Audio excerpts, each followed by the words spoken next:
हमारे सहयोगी प्रणय उपाध्याय लगातार बार जोन से हम तक अपडेट्स पहुंचा रहे हैं। वो इस वक्त हमारे साथ जुड़े हुए हैं, उनसे अपडेट के लिए एक बार उनका रुख कर लेते हैं। प्रणय।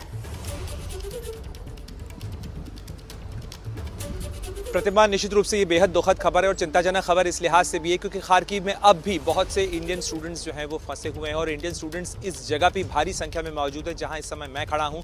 ये यूक्रेन का शहर लीव है जो कि पोलैंड बॉर्डर से करीब है और यहाँ से उज़गोरोद का बॉर्डर या जो चेरनोवेस्ती का बॉर्डर है, जो रोमानिया का बॉर्डर है, ये तमाम बॉर्डर यहाँ से जाते हैं और इसीलिए आप देखें कि इस समय बेहद ज़्यादा भीड़ है। जो तभी सभी लोग जो पूर्व की तरफ से या कीव की तरफ से निकल कर आए हैं, जो कि पोलैंड की तरफ जाना चाहते हैं, वो तमाम लोग इस लीव शहर के अंदर हैं और इसीलिए बेहद ज़्यादा गाड़ियां इस समय यहाँ पर लीव शहर में देखी जा सकती हैं और हर कोई यहाँ से बाहर जाना चाहता है, जो अपने परिवारों के साथ सुरक्षित निकलना चाहता है। खासी मुश्किलों का सामना प्रतिमा करना पड़ रहा है भारतीय स्टूडेंट्स को, क्योंकि जो स्टूडेंट्स हॉस्टल्स में फंसे हुए थे, अपने कॉलेजेस से निकल नहीं पा रहे थे, उनको काफ़ी चुनौती का सामना करना पड़ रहा है। जिस सफ़र को कि हम आए हैं उन इंडियन स्टूडेंट्स के साथ में कीव से लेकर यहां तक के करीब 11 घंटे के सफर में हमने सफर खड़े होकर बिताया है उन स्टूडेंट्स के साथ में। और इसलिए क्योंकि बेहद ज़्यादा चुनौती हो रही है, बहुत ज़्यादा मुश्किलें उनको ट्रेन में दाखिल होने में भी हो रही है। किसी तरीके से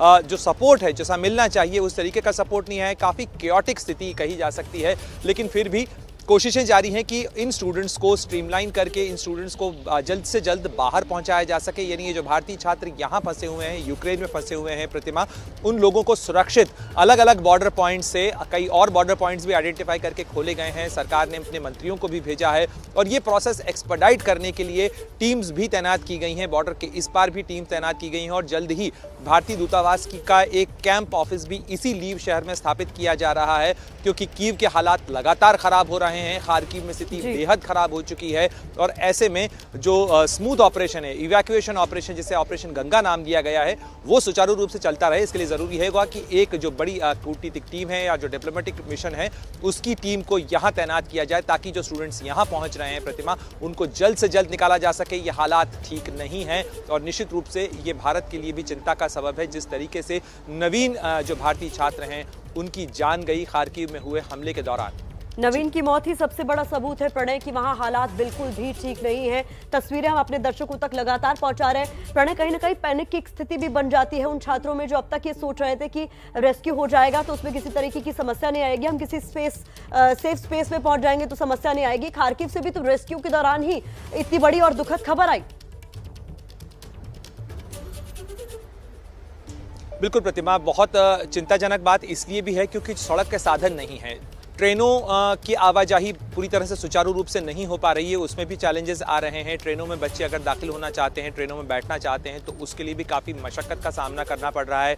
लोकल स्टाफ कम है और भारतीय दूतावास की भी अपनी लिमिटेशंस हैं और किसी ने ये नहीं सोचा था कि स्थिति इतनी जल्दी महज 6 दिन के अंदर इस नौबत तक पहुँच जाएगी, इतनी ज़्यादा ख़राब हो जाएगी कि निकलना, आवाजाही मुश्किल हो जाएगी। और यही वजह है कि जो स्टूडेंट शायद इंतज़ार कर रहे थे कि इस तरीके से नहीं होगा या हम सुरक्षित निकल पाएंगे या कोई ना कोई मदद पहुंचेगी जिसके सहारे हम निकल पाएंगे, वो नहीं हो पाया और मदद के दरवाजे लगातार बंद होते जा रहे हैं। अब से करीब सवा घंटे पहले जो भारतीय दूतावास की तरफ से यहाँ अर्जेंट एडवाइजरी जारी की गई है, उसमें भी ये कहा गया है कि जो साधन मिलता है, जिस भी तरीके से हो सकता है, जल्द से जल्द निकलें इस इलाके से और पश्चिमी बॉर्डर्स की तरफ पहुँचें, उस जगह पे पहुँचें जहाँ इस वक्त हम खड़े हुए हैं। ये लीव का बॉर्डर है और यहाँ से आगे पोलैंड या रोमानिया या जो अन्य हंगरी का बॉर्डर है उस तरफ के रास्ते निकलते हैं और सबसे कहा गया है कि इस तरफ तक पहुँचें। लेकिन स्टूडेंट्स के सामने बड़ी चुनौती, बड़ी समस्या इस चीज़ को लेकर है कि आखिर वो निकलें कैसे। इतने सामान के साथ वो बच्चे हैं, उतनी साधन और संसाधन उनके पास नहीं है और वो ज़्यादा संख्या में है, तो ऐसे में उनके लिए निकलना, मूवमेंट करना बहुत मुश्किल हो जाता है, चुनौती भरा हो जाता है। और अभी भी इस लीव के स्टेशन पर जहाँ मैं प्रतिमा खड़ा हूँ, यहाँ के स्टेशन के पर बहुत सारे इंडियन स्टूडेंट्स अभी भी हैं, यहाँ पर मौजूद हैं। कहीं होटलों में जगह नहीं है और उन्हें रुकने के लिए, ठहरने के लिए और अपने जो साजो सामान है उसकी हिफाजत के लिए काफ़ी मुश्किलों का सामना करना पड़ रहा है।